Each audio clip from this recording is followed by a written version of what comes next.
makosana pajabuka ipasa moto mtsogoleri wa chipani cha United Transformation Movement kapena kunazona kuti UTM kusatira kuti ma Scorchers anafika mfinals ya AFCON kapena kunazona kuti Women's African Cup of Nations. Ma Scorchers wa amamenya ndi timu ya Cameroon pachadaso kabambe anachita kupita komweko kuti samafuna zoonera pa TV kapena pa screen anafunesesa kupita pa ground kaona game umene iyendere kumeneko komanso kapanga boost moralo omwe ma Scorchers amamenya finals imeneyo ndi magazi a Cameroon. Posatira kuti timu ija inamenyedwa zotsatira zake tinadziona amene zinakhalira mtsogoleri wa chipani cha United Transformation Movement daso kabambe lero pamene amabwererato kumapita komonse ku Malawi potenga ndi imene timu yapangira perform komanso kuti ambiri pa dziko lapansi Scorchers amatenga ngati ma underdog ano achita zozizwitsa kumeneko adaso kabambe anayankhulapo after ndakuti atafika pakiya kapena kuti pa Kamuzu International Airport kusatira performance imene tentoneko zimene anayankhula adaso kabambe nako tipiteni nkhani ndi cholinga choti tithe kuitsata bwinobwino.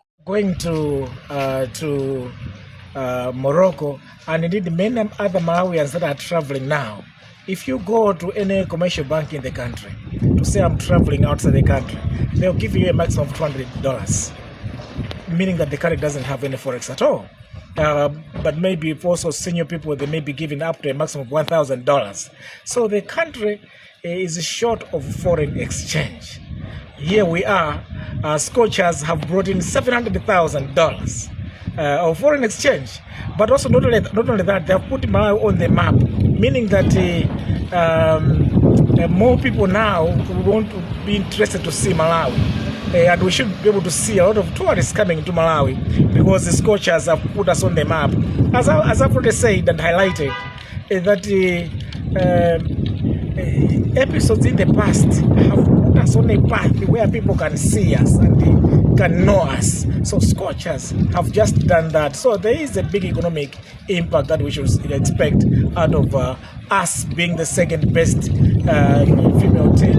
football team in the continent. And people chabwino taona kumaso tamva zimene akuyankhula adaso kabambe mtsogoleri wa chipani cha United Transformation Movement ndeti kamvesera bwinobwino mukuyankhula kwawo kunazona kuti ndi mmene achita perform a Scorchers amene amangoyenda kupasidwa mulawo ya mphamvu chifukwa chake anaganiza zopita kumene koko komanso mmene achitira Scorchers amene ayikatu Malawi pamapo zomwe ndizoona ndithu tengera kuti dziko lonse lapansi kamanga ku Africa kuno khaneto ndi ama Scorchers tengera ndi mmene apangira perform kumeneko kuli ma analyst osiyanasiyana amene akukambaza ma Scorchers maso ma football commentator osiyanasiyana nkhani imene nkamwankama yakuti ndi ama Scorchers imene ndi chisimikizo kunena zona kuti Malawi yayikidwa ndithu pamapo tisiri kukwirirako mbiri ina imene makhayi kukambidwa yonena kuti Malawi ndi developing country mweso ine ma challenges ochuluka tengera ndi mmene anthu mayankhulira ndiye mukufotokoza kwawo kwadaso kabambe kamvesera bwinobwino akunena zona kuti akale panopa munthu akafuna kutuluka chokato ku dziko la Malawi kuti apite dziko lina ndalama imene amaloledwa tenga potuluka kumapita kunjako anthu timatenga $, ina amatha kutenga ndalama zina kaya mayulo ndi mapaundi pano nthawi zambiri ndalama imene timakonda kugwiritsa ntchito posintha banki ndiye kuti timasintha $. Ndiye mufotokoza kwawo adaso kabambe akunena zona kuti ndalama imene imaloledwa ndino munthu apasidwa yomalizira maximum mutu imeneyo ndiye kuti ndi $1,000 zimene ndi chisimikizo kunena zona kuti Malawi lidakalibe vuto akuchepa kwa ndalama zakunja kapena kuti forex ndipo tengera fika finals kumene ma Scorchers anafika kuonesatu kupeza ndalama za nkhaninkhani $, amenewo around $700,000 yomwe ndi ndalama zochuluka kwambiri zomweno ndi zobweretsa chimwemwe maso tikuyenera kukhala osangala pambali pochukitsa dziko la Malawi maso ma Scorchers akuonesa kubweretsa ndalama zakunja zomwe ndithu ndi vuto lalikulu dziko la Malawi tete kamvesera bwinobwino kupitiriza makamaka kufotokoza kunena zona kuti Malawi mbuyo nkhani zimene zinkakambidwa ndi kuti ma TV ama platform osiyanasiyana ne yake imakhala yonena kuti growth ya economy ya dziko la Malawi pano potengera ndi mmene achitira Scorchers athebulira matimu kumeneko zafika ku finals kaneto yasintha growth ya economy anthu aziwala kaye pa nkhani imene akukamba ya performance ya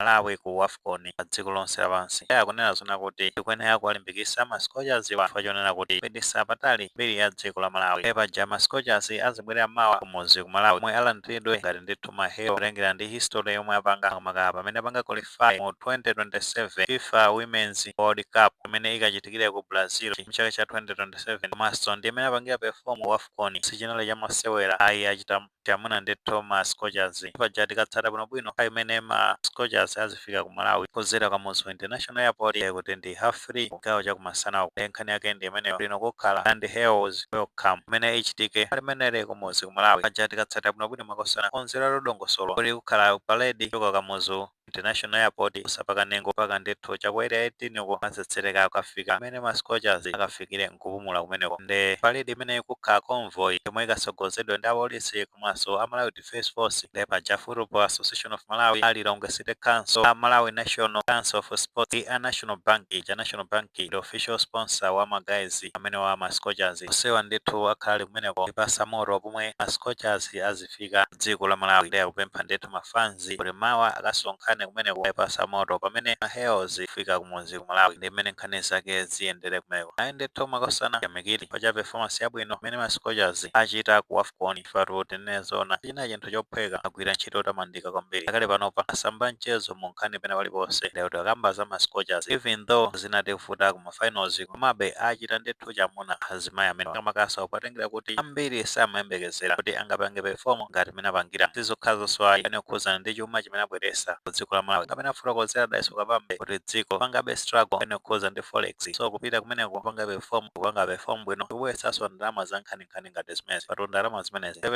$700,000 ndalama ndithu zochuluka zoti zithandizira magawo osiyanasiyana zoti amikire ndithu acha ntchito yabwino imene mascochas agwira kumeneko maso onse imene athandizira kuti mascochas aja akafika pamene pasi okha pali ndithu masponsors ngamene afotokoza kuti a National Bank ntchito yaikulu imene amagwira management ya farm Ministry of Sports maso mafans osiyanasiyana makhawe ipasa moto kumeneko amikireso anthu ngati achina Jomose Mani mfumu ya mzinda wa Blantyre munthu mmodzinso amene amaoneka kuti amayipasa moto kwambiri kumeneko kupasatu mulalo mascochas even embassy Malawi kumeneko Morocco awso ndithu agwira ntchito yotamandika kuti akwenera ndithu ulemu wawo maso ma stakeholders onse amene athandizira kuti mascochas afike pamene akwenera ndithu kulandira ulemu wawo tunso ngati mtsogoleri wa chipani cha UTM chitsanzo chabwino chimene aonesa pamene kupita kumeneko nga boost mulalo even mtsogoleri wa dziko zambiri ndithu zimene zachitika kuti mascochas afike pamene afikapa kuti amikire umodzi umenewo ngamene anayankhulira mtsogoleri wa dziko apita muthalika kuti umodzi umene wafunikira ndi performance yawo pangisa zona kuti Amalawi tonse bwere pamodzi kondwerera ndi performance ya mascochas amenewo so amene katheka ipasa moto mawa itha kupita kumeneko alandira mascochas aziwe zona kuti Malawi inali pambuyo pawo ndipo ili pambuyo pawo tenga kuti ulendo wangoyamba kumene ikalekale 2027 ndipo mpano khalaso akupita ku Brazil kumenekonso ndi afunikira kupangiri mulalo ndi zina zotero choka kwa anthu osiyanasiyana maso ene wakewo ilize ndithu performance imeneyo amene panafoira akhala akupanga improve kupita motero overall ndi chimwemwe chokhachokha nati khumudwisi agwira ntchito yotamandika kwambiri ayi mmene monkhani zake ni mmene zayendera kumeneko ikhalaso tikubwera mawa kuzafotokoza mmene zingakhalire makapaledi imene ikhala zona kuti kuchitika mmene mascochas azatulukire Malawi nkutheka ati ndi maganizo mankhani imeneyi maiti kufotokoza kunena zona kuti mtsogoleri wa chipani cha United Transformation Movement Daiso Kabambe kunena zona kuti mascochas chitatu chamuna amene ayika dziko la Malawi mapo komanso kuthandizira kuyesatu ndalama zakunja madolars ankhaninkhani ngati maganizo amene tili nawo takufotokoza mu comment section manoti kamapereka tikumbukirenso kulemekeza maganizo anzathu takuti pangalike video imene komanso panga subscribe channel imene cha Fox Malawi News 18 njonga tinkhani zambiri zamachitika ndi kuti zitha kutifikira mosavuta.